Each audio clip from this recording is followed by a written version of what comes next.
The Polk Transportation Planning Organization, or Polk TPO, is the head transportation planning agency for Polk County. It develops transportation plans and programs for Polk County as mandated by federal and state legislation. These plans are designed to meet the community's short and long-term travel needs. Staff support is provided by the Growth Management Department at Polk County's Board of County Commissioners. The Polk TPO's mission and efforts for outreach work within the community is coming up on Polk Place.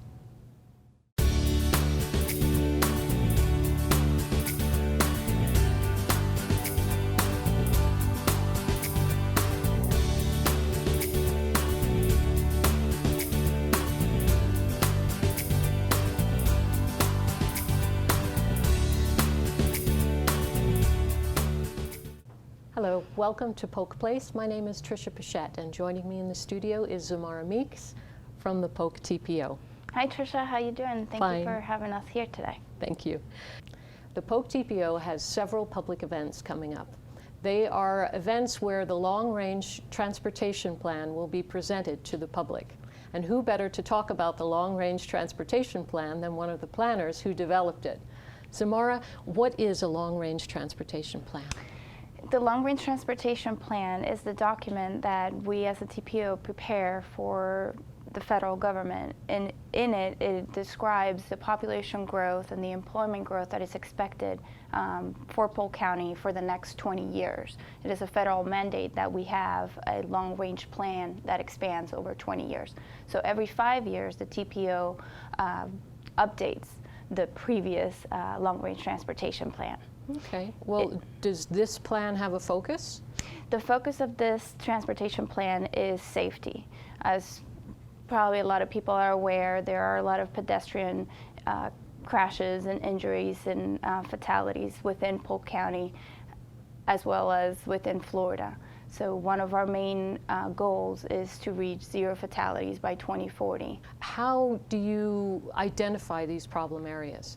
These problem areas are identified from crash data from the FDOT. Currently, we're doing a complete street study, which looks at that data and it analyzes whether these accidents were happening at intersections where there's no lighting, were they happening at night, are the pedestrians going on the right, are they walking on the sidewalk, are they walking on the edge of the pavement, are the bicyclists riding with traffic, are they riding against traffic. So all these data information points are being analyzed to figure out exactly where these corridors within Polk County are more prevalent to cause a fatality, whether it's for a pedestrian or a bicyclist. Now, is statistical data the only information you use, or do you actually go into the neighborhoods?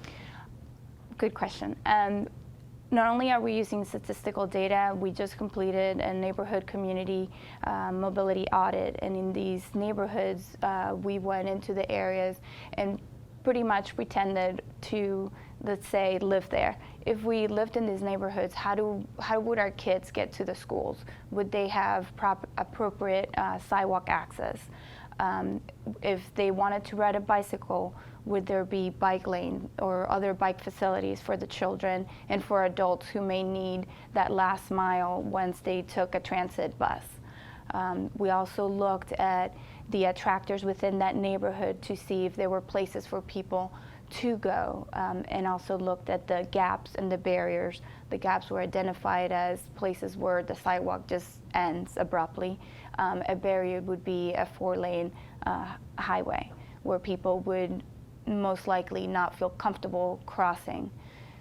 Now, if someone were to attend one of these meetings, what would they expect? So the meetings are very informal.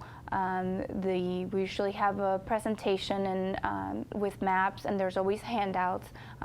We're always open to discussions and questions, and we love to hear what the concerns of the communities are, because we don't live there. You know, we're looking at the data from an outsider's perspective, so it always helps to have people in the community come forward and say, well, that's great, but what about this corner?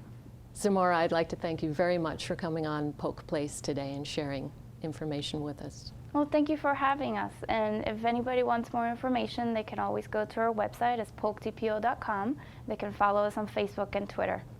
We'd like to talk about one of the other public outreach opportunities that the TPO has, and that's called the Advisor Network.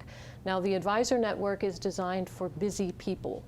You know about all our meetings, we send you the newsletters, but the Advisor Network, for example, if you don't show up for a meeting and you let us know, we'll send you a little flash drive with all the presentations from the meeting on it.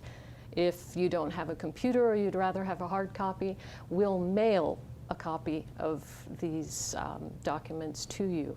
So go ahead to the Polk website and download a copy of our Story of the Polk TPO. By the year 2040, Polk County is projected to be the home to more than 1 million people.